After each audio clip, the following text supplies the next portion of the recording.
Welcome to political corridor. కాపులకు రిజర్వేషన్లు కల్పించడంలో చంద్రబాబు నాయుడుకి చిత్తశుద్ధి ఉందా? కాపుల రిజర్వేషన్ల చిచ్చు రగులుతున్న వేళ హఠాత్తుగా బీసీలు ఉద్యమించడం దేనికి సంకేతం?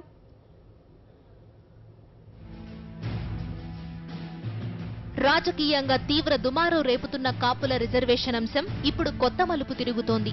కాపులకు రిజర్వేషన్ కల్పించే అంశంపై నిర్ణయం తీసుకునేందుకు ఆంధ్రప్రదేశ్ ప్రభుత్వం జస్టిస్ మంజునాథ కమిషన్ను ఏర్పాటు చేసింది. దీన్ని బీసీ సంఘాలు వ్యతిరేకిస్తున్నాయి. ఆర్థికంగా, సామాజికంగా, రాజకీయంగా ప్రాధాన్యత సంపాదించుకున్న కాపులను బీసీల్లో చేర్చడాన్ని తాము ఒప్పుకోమని బీసీ సంఘాలు స్పష్టం చేస్తున్నాయి. కాపుల్లో పేదలున్నారని, వారిని బీసీల్లో చేర్చుతామనడం సమంజసం కాదని వాదిస్తున్నారు. కాపుల్లోనే కాదు, రెడ్డి, బ్రాహ్మణ కులాల్లో కూడా పేదలున్నారని గుర్తు చేస్తున్నారు.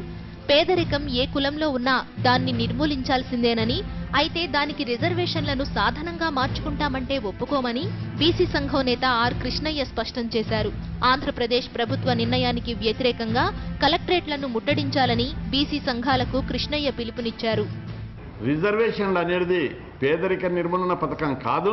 అందుకే ఇది వాటా ఏ కులానికి చెందినటువంటి ప్రతి కులానికి వాళ్ళ జనాభా ప్రకారం విద్యారంగంలో, ఉద్యోగాలలో, రాజ్యాధికారంలో, పాలనలో వాళ్ళ జనాభా ప్రకారం వాటా ఇవ్వడానికి రిజర్వేషన్లు పెట్టారు. అంతేగాని ఇదేదో అన్ని మా కులాలలో పేదోళ్ళు ఉన్నారు, మా పేదోళ్లను ఎక్కడున్నా ఏ కులంలో ఉన్నా పేదరికాన్ని నిర్మూలించి వాళ్ళందరినీ అభివృద్ధి చేయాలి. దానికి అందరం పోరాడదాం.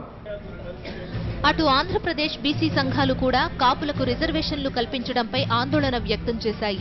విజయవాడలో బీసీ సంఘాలు సమావేశమయ్యాయి. We're more worried about political reservations. దాని మీద ప్రభుత్వం డెఫినెట్గా బీసీ సంఘాలకు కొంత క్లారిఫై చేయాల్సిన అవసరం ఉంది. తర్వాత మా యొక్క హక్కులకి, బీసీల యొక్క హక్కులకి ఎప్పుడైతే మాకు డెఫినెట్గా మాకు భంగం కలుగుతుందో ఇప్పటికే బీసీలో అనేక అసమానతలు ఉన్నాయి. ఈ సంఘాలన్నీ కూడా కలవలేని పరిస్థితులు అనేక ఉన్నాయి. ఎందుకంటే రీజన్ ఏంటంటే ఆర్థికంగా, సామాజికంగా, పొలిటికల్గా డిఫరెన్సెస్ ఉన్నాయి. 100 కులాల పైగా ఇంతవరకు అసెంబ్లీ మోహన్ చూడలేకపోయాయి. ఇటువంటి పరిస్థితుల్లో కొత్త కులాలని బీసీలో చేర్చడం ద్వారా కొంత డెఫినెట్గా ఘర్షణ వాతావరణం ఉంటుందనేది అందరికీ ఉన్న ఆందోళన. మరి ఈ పరిస్థితుల్లో మా యొక్క హక్కులకి భంగం కలిగినట్టయితే డెఫినెట్గా అందరూ కూడా సంఘటితమై దానికి డెఫినెట్గా అందరూ కూడా పోరాటానికి సిద్ధపడతామని చెప్పి తెలియజేస్తున్నాం. రాజ్యాంగంలోని 340 ఆర్టికల్ ప్రకారం బీసీ జాబితాలో చేర్చాలంటే వాళ్ళు తప్పనిసరిగా సాంఘికంగా, విద్యాపరంగా వెనుకబడిన తరగతులు అయి ఉండాలి. కానీ కాపులు మాత్రం ఇక్కడ సామాజికంగా, సాంఘికంగా వెనుకబడిన వర్గం కాదు. విద్యాపరంగా కూడా కంపారిటివ్గా కమ్మారెడ్ల సామాజిక వర్గాలతో కొంత వెనుకబడి ఉండొచ్చునేమో, కానీ బీసీ జాబితాలో చేర్చదగిన స్థాయిలో వెనుకబడిన వర్గం కాదని మేము అభిప్రాయపడతా ఉన్నాం. బీసీలు కాని వాళ్ళు బీసీలో చేరి బీసీలకు పోటీ పడే పరిస్థితి వస్తే మాత్రం బీసీలకు తప్పనిసరిగా నష్టం జరుగుతుంది. బీసీలకు నష్టం జరగకుండా బీసీ రిజర్వేషన్ కేటగిరీలో కాపుల్ని చేరుస్తానని చంద్రబాబు నాయుడు చెప్పడం అనేది బీసీలని వంచడమే, కాపుల్ని కూడా వంచడమే. చక్రబంధంలో చిక్కుకుపోయిన చంద్రబాబు బయటపడేందుకు బీసీ సంఘాలను రెచ్చగొడుతున్నారనే అభిప్రాయాలు వ్యక్తమవుతున్నాయి. రిజర్వేషన్లపై కేబినెట్ చర్చిస్తున్న సమయంలోనే బీసీలు సమావేశం కావడం, కలెక్టరేట్ల ముట్టడికి పిలుపునివ్వడం అంతా చంద్రబాబు ప్లాన్లో భాగమేనని ఊహాగానాలు వినిపిస్తున్నాయి. మరోవైపు 9 నెలల్లో మంజునాథ కమిషన్ నివేదిక కోరతామన్న చంద్రబాబు ఆలోచనలకు జస్టిస్ మంజునాథ గండికొట్టారు. కాపులకు సంబంధించిన అధ్యయనం, వాళ్ల వెనకబాటుతనాన్ని పరిశీలించడానికి 9 నెలల సమయం సరిపోదని జస్టిస్ మంజునాథ స్పష్టం చేశారు. ఓ ఆంగ్ల పత్రికకు ఇచ్చిన ఇంటర్వ్యూలో ఆయన ఈ విషయాన్ని తెలిపారు. కమిషన్కు ఇప్పటి వరకు టర్మ్స్ ఆఫ్ రిఫరెన్స్ అందలేదని వెల్లడించారు. పని మొదలు పెట్టేందుకు తనకు తగిన సిబ్బంది, మౌలిక సదుపాయాలు కల్పించాలని రాష్ట్ర ప్రభుత్వాన్ని కోరానని తెలిపారు. మొత్తానికి కాపుల తేనె తుట్టెను కదిపిన చంద్రబాబుకు ఇప్పట్లో దాని నుండి బయటపడడం సాధ్యం కాదేమో. కాపుల రిజర్వేషన్ కు సంబంధించి చోటు చేసుకుంటున్న పరిణామాలు, బీసీ ఉద్యమాలకు సంబంధించి చర్చను రాత్రి 8 గంటలకు ప్రసారమయ్యే 4th ఎస్టేట్ లో చూడవచ్చు. విభజించు పాలించు సూత్రాన్ని కాపుల విషయంలో చంద్రబాబు అమలు చేయాలనుకుంటున్నారా? కాపుల కళ్లను కాపులతోనే పొడిపించాలని చంద్రబాబు చూస్తున్నారా? రిజర్వేషన్లు వద్దని కాపులతోనే చెప్పించాలన్నది చంద్రబాబు ఆలోచన. కాపుల కలకలం సద్దుమణుగుతుందా? కాపుల్లో చీలిక తెచ్చే ప్రయత్నాల్లో చంద్రబాబు, రిజర్వేషన్లపై కొత్త ప్రయోగాలు. రిజర్వేషన్ల వ్యతిరేక బ్యాచ్ ఏర్పాటులో చంద్రబాబు. రిజర్వేషన్ల వల్ల ప్రయోజనం ఉండదని ప్రచారం చేయనున్న కొత్త బ్యాచ్. బీసీల్లో చేరితే కాపుల స్థాయి తగ్గుతుందని మెలికలు. కాపు నాయకులను ఇప్పటికే చీల్చిన చంద్రబాబు. విభజించు పాలించు సూత్రాన్ని కాపుల విషయంలో అమలు చేసేందుకు ఆంధ్రప్రదేశ్ ముఖ్యమంత్రి చంద్రబాబు నాయుడు ప్రయత్నిస్తున్నట్టు కనిపిస్తోంది. కాపు నాయకులను ఇప్పటికే చీల్చిన చంద్రబాబు తాజాగా ఆ కులాన్ని రిజర్వేషన్లకు అనుకూల వ్యతిరేక వర్గంగా చీల్చేందుకు పావులు కదుపుతున్నట్టు సమాచారం. తునిలో నిర్వహించిన కాపు గర్జన సభ విజయవంతం కావడంతో టీడీపీపై తీవ్రమైన ఒత్తిడి వస్తోంది. ఓ విధంగా కాపులు చంద్రబాబును చక్రబంధంలో నెట్టేశారు. అందులోంచి బయటపడడం అసాధ్యమని గ్రహించిన చంద్రబాబు తనదైన ప్రత్యామ్నాయాలకు పదును పెడుతున్నారని అంతర్గత సమాచారం. ఇప్పటికిప్పుడు రిజర్వేషన్లు అమలు చేయలేమని చెప్తే సమస్య మరింత తీవ్రమై తన మెడకు చుట్టుకుంటుందనే భయంతో కాపుల్లోనే చీలికలు తేవాలన్నది చంద్రబాబు తాజా ఆలోచనగా కనిపిస్తోంది. కాపులను బీసీల్లో చేర్చితే సమాజంలో వారి స్థాయి తగ్గుతుందనే భావనను స్ప్రెడ్ చేయాలన్నది కొత్త వ్యూహమని టీడీపీ అంతర్గత వర్గాలు చర్చించుకుంటున్నాయి. అంతేకాదు, రిజర్వేషన్ల వల్ల కాపులకు పెద్దగా ప్రయోజనం దక్కదనే కొత్త నినాదాన్ని కాపుల ద్వారానే ప్రచారం చేయించాలన్నది చంద్రబాబు ఆలోచనగా కనిపిస్తోందని ఆ వర్గాలు అంటున్నాయి. ఫీజు రియంబర్స్మెంట్ అన్ని వర్గాలకు వస్తుందని, కొత్తగా రిజర్వేషన్లు కల్పించడం వల్ల విద్యార్థులకు అదనంగా ఎటువంటి ప్రయోజనం కలగదని టీడీపీలో ఓ వర్గం ద్వారా కొత్త పాట పాడించాలన్నది బాబు వ్యూహమని పార్టీలో చెప్పుకుంటున్నారు. మంగళవారం కాపు వర్గానికి చెందిన నాయకులతో జరిపిన చర్చల్లో ఈ అంశాలు కూడా ప్రస్తావనకు వచ్చినట్టు సమాచారం.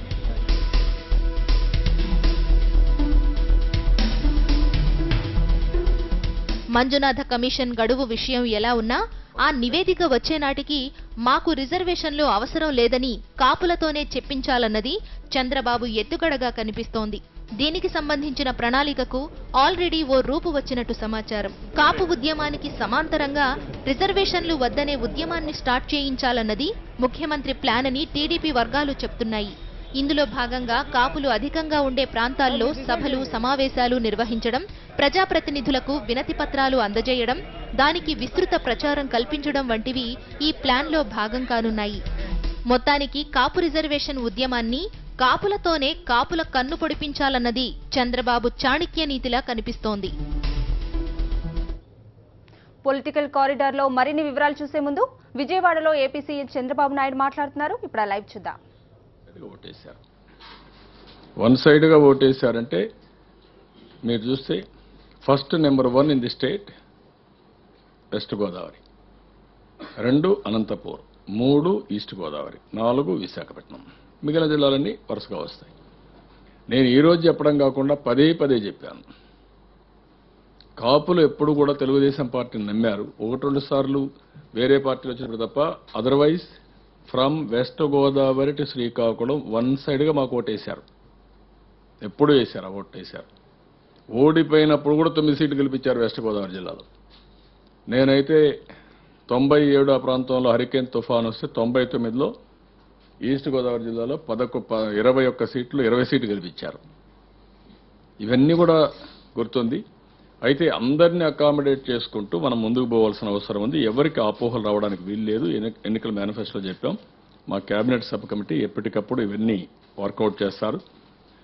అందరినీ ఒక పక్క కమిషన్ పనిచేస్తుంది, cabinet sub committee political work వీళ్ళు చేస్తారు. అల్టిమేట్గా కాపులకు న్యాయం జరగాలి, వెనుకబడిన వర్గాలకు అన్యాయం జరగడానికి వీలు లేదు. అంటే ఎవరన్నా మాట్లాడాలన్నా, లేకుంటే ఏదైనా వచ్చినా కమ్యూనికేషన్ చేయాలన్నా, ఎవరన్నా ఇప్పుడు ఉదాహరణ నిన్న ఈరోజు ఏం జరిగింది, మొన్న సంఘటన జరిగింది. ఈరోజు వెనుకబడిన తరగతిలో కొంతమంది నాయకులు రోడ్డు మీదకి వచ్చారు. ఈ విషయమే నేను 100 సార్లు చెప్పాను.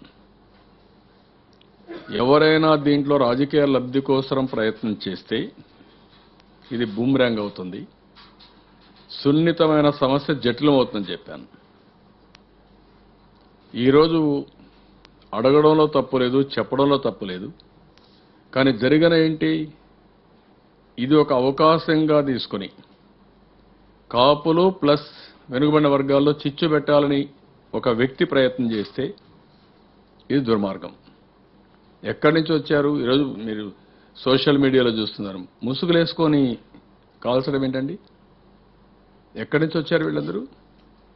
ఇష్టానుసారంగా చేయడం ఏంటి, అరాచకాన్ని సృష్టించడం ఏంటి?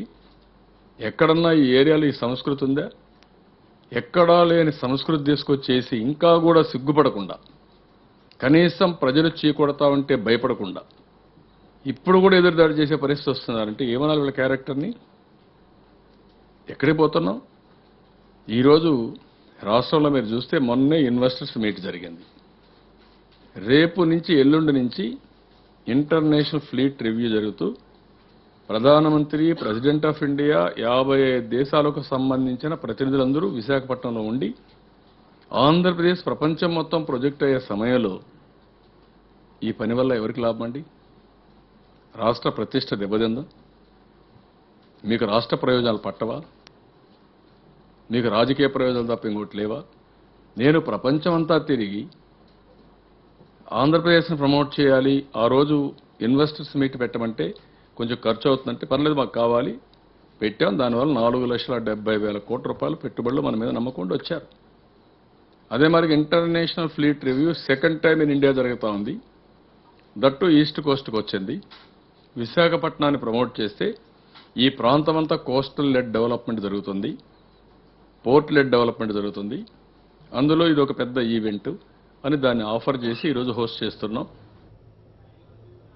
ఇప్పటివరకు విజయవాడ నుంచి లైవ్ చూసాం. ఇక పొలిటికల్ కారిడార్ లో మిగతా అప్డేట్ షార్ట్ బ్రేక్ తర్వాత చూద్దాం.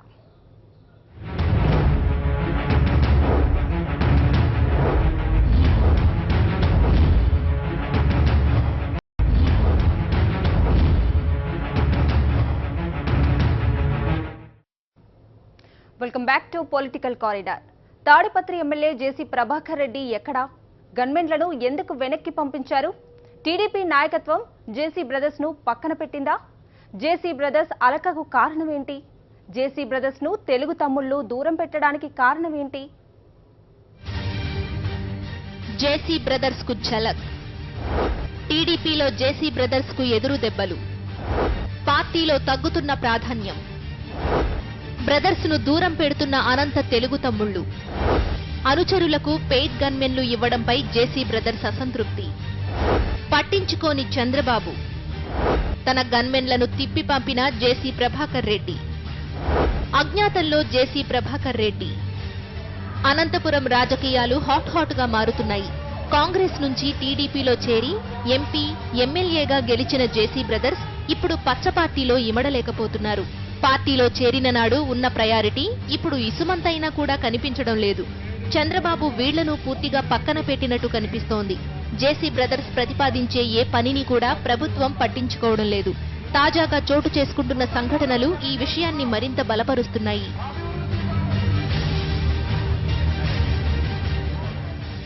తాడిపత్రి ఎమ్మెల్యే జేసీ ప్రభాకర్ రెడ్డి, పోలీసులకు మధ్య తాజాగా వివాదం చోటు చేసుకుంది. తన అనుచరులు నారాయణరెడ్డి, రవీంద్రారెడ్డికి భద్రత కల్పించాలని పోలీసులను ఎమ్మెల్యే ప్రభాకర్ రెడ్డి కోరారు. దీన్ని పరిశీలించిన పోలీసులు ఆ ఇద్దరికి పెయిడ్ గన్మెన్లు మంజూరు చేశారు.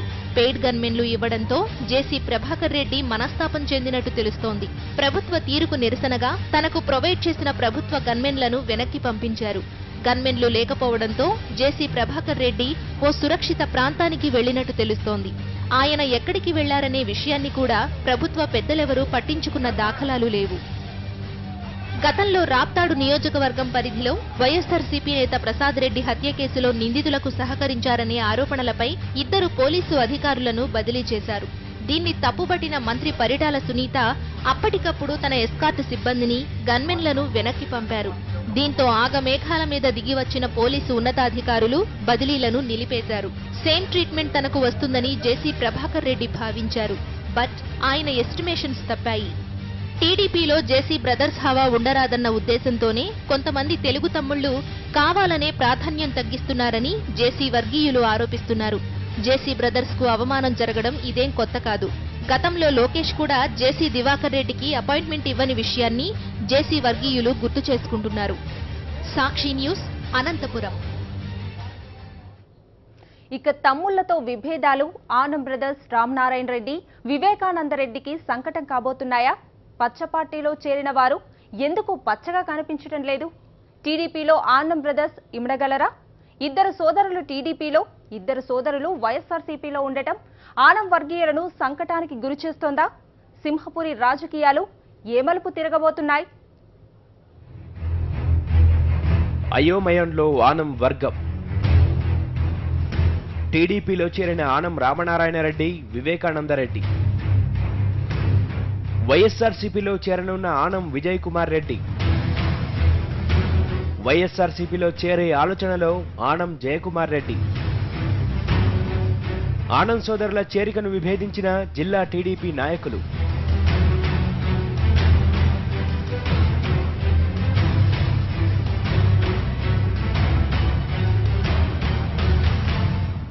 నెల్లూరు జిల్లాలో దాదాపు 80 ఏళ్ల రాజకీయ చరిత్ర ఉన్న ఆనం కుటుంబంలో రాజకీయ విభేదాలు చోటు చేసుకున్నాయి.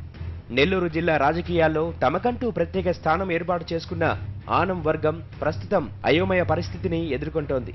కాంగ్రెస్ హయాంలో ఆర్థిక మంత్రిగా చక్రం తిప్పిన ఆనం రామనారాయణరెడ్డి, 3 సార్లు ఎమ్మెల్యేగా ఉన్న ఆనం వివేకానందరెడ్డి ఈ మధ్యే పచ్చకండువాలు కప్పుకున్నారు.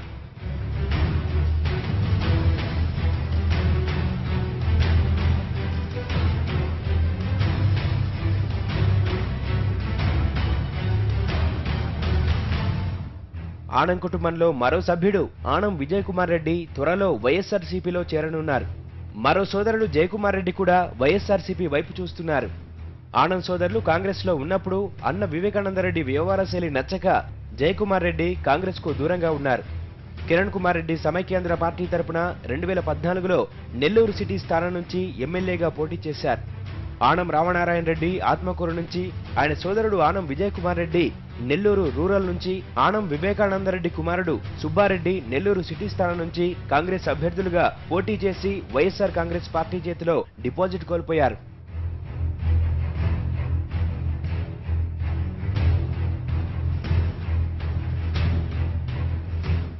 ఓటమి తర్వాత దాదాపు 7.5 కాలంగా మౌనంగా ఉన్న ఆనం బ్రదర్స్ కాంగ్రెస్ పార్టీని వీడబోమని, పార్టీని వీడి టీడీపీలో చేరిన వారంతా ద్రోహులని వివేకానందరెడ్డి చాలా సందర్భాల్లో విమర్శలు కూడా చేశారు. కానీ రాజకీయంగా అస్తిత్వం కోల్పోతున్నామని గ్రహించి వైఎస్ఆర్సీపీలో చేరేందుకు ప్రయత్నాలు చేశారు. అక్కడ అవకాశం లేకపోవడంతో టీడీపీలోకి జంప్ అయ్యారు. నిత్యం తిట్టిపోసే చంద్రబాబును పొగడ్తలతో ముంచెత్తుతూ టీడీపీలో చేరడం రామనారాయణ రెడ్డి, వివేకానందరెడ్డి వర్గీయులకు చాలా మందికి నచ్చలేదు. అన్నలకు అండగా ఉన్న విజయ్ కుమార్ రెడ్డి తాను టీడీపీలో చేరనని చెప్పడంతో రామనారాయణ, వివేక కంగు తిన్నారు. నెల్లూరు రూరల్ నియోజకవర్గంలో పట్టున్న విజయ్ కుమార్ రెడ్డి వైఎస్ఆర్సీపీలో చేరుతున్నట్టు ప్రకటించారు.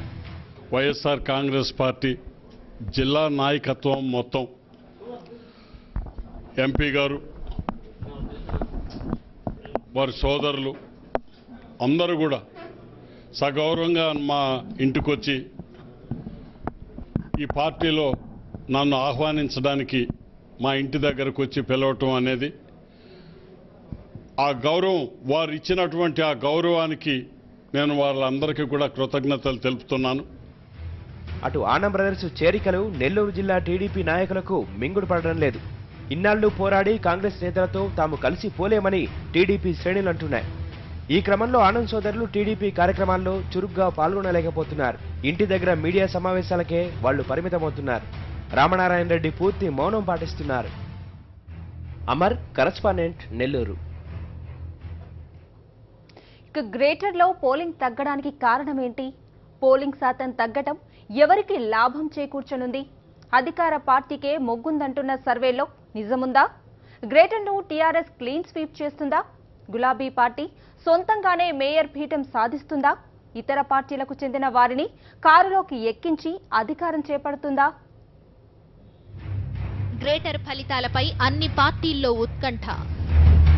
తక్కువ పోలింగ్ పై టెన్షన్. పోలింగ్ పై ఆసక్తి చూపని యూత్. కేవలం 37% పోలింగ్ నమోదు. హైదర్ నగర్లో అత్యధికంగా 56% పోలింగ్. ఫిబ్రవరి 5న ఓట్ల లెక్కింపు. గ్రేటర్ ఎన్నికల్లో పోలింగ్ శాతం తగ్గడాన్ని అన్ని పార్టీలు తమదైన రీతిలో విశ్లేషించుకుంటున్నాయి.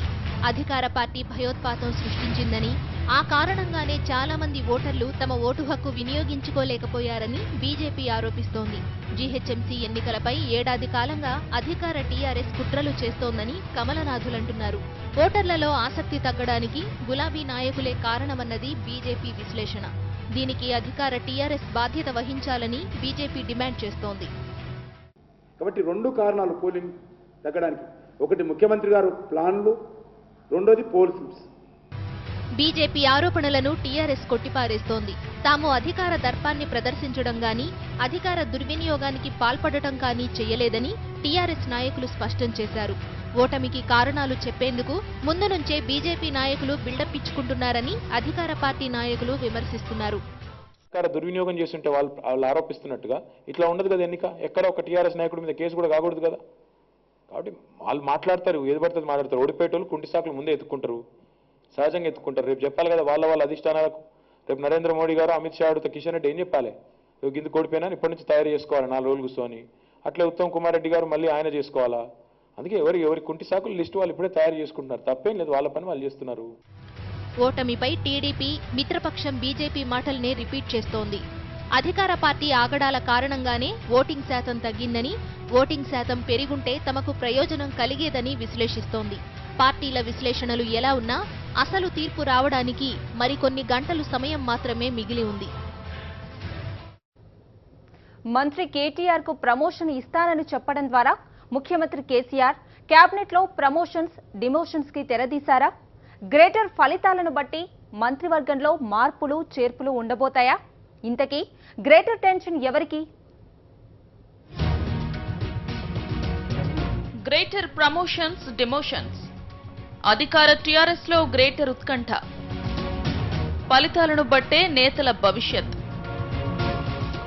ఎన్నికలకు ముందే కేటీఆర్ కు ప్రమోషన్, డిమోషన్స్ కూడా ఉంటాయని టీఆర్ఎస్ లో ఊహాగానాలు. మంత్రివర్గంలో మార్పులు, చేర్పులపై పార్టీలో చర్చ. గ్రేటర్ ఎన్నికల ఫలితాలు ఎలా ఉంటాయోనని అభ్యర్థుల కన్నా మంత్రులు ఎక్కువ టెన్షన్ పడుతున్నారు. గ్రేటర్ ఫలితాలను బట్టే మంత్రుల భవిష్యత్ ఉంటుందని టీఆర్ఎస్ లో ఊహాగానాలు వినిపిస్తున్నాయి. కేటీఆర్ కు మున్సిపల్ శాఖ ఇస్తానని ముఖ్యమంత్రి కేసీఆర్ ప్రకటించడం మార్పులు, చేర్పులకు ఇండికేషన్ అని మంత్రులు భావిస్తున్నారు. మంత్రివర్గంలో మార్పులు, చేర్పులపై గత కొంతకాలంగా ఊహాగానాలు వినిపిస్తున్నాయి. కేటీ రామారావు నా కొడుకు పంచాయతీరాజ్ మినిస్టర్గా ఉన్నాడు. కానీ హైదరాబాద్ ప్రచారం భుజాల మీద వేసుకొని మొత్తం గల్లీ గల్లీ తిరిగిండు. రేపు మున్సిపల్ పరిపాలన శాఖ నా దగ్గరనే ఉన్నది. ఆ శాఖ పిల్లోనికి ఇచ్చి హైదరాబాద్ నగరాన్ని అతని చేతులనే పెడతా మొత్తం తిరిగి తెలుసుకున్నాడు. కాబట్టి బ్రహ్మాండంగా హైదరాబాద్ నగరాన్ని అన్ని రకాలుగా అభివృద్ధి చేసి చూపిస్తామని కూడా ఈ సందర్భంగా తెలియజేస్తూ, కేటీఆర్ కు మున్సిపల్ శాఖ కేటాయిస్తానన్న సీఎం మాటలపైన రాజకీయ వర్గాల్లో చర్చ జరుగుతోంది.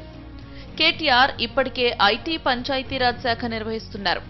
ఐటీ ద్వారా చదువుకున్న వాళ్లు అలైట్ వర్గానికి, పంచాయతీరాజ్ శాఖ ద్వారా గ్రామీణ ప్రాంత ప్రజలకు దగ్గరయ్యారు. తాజాగా మున్సిపల్ శాఖ ద్వారా పట్టణ ప్రాంతానికి ఆయన చేరువ కాబోతున్నారు. పార్టీలో కేటీఆర్ ప్రాధాన్యత పెరుగుతోందని చెప్పడానికి ఇదో సంకేతమన్నది రాజకీయ విశ్లేషకుల అంచనా. ప్రమోషన్తో పాటు కొంతమందికి డిమోషన్స్ కూడా ఉంటాయనే ఇండికేషన్స్ వస్తున్నాయి. ప్రస్తుతం కేబినెట్లో సీఎంతో కలిసి 18 మంది మంత్రులున్నారు.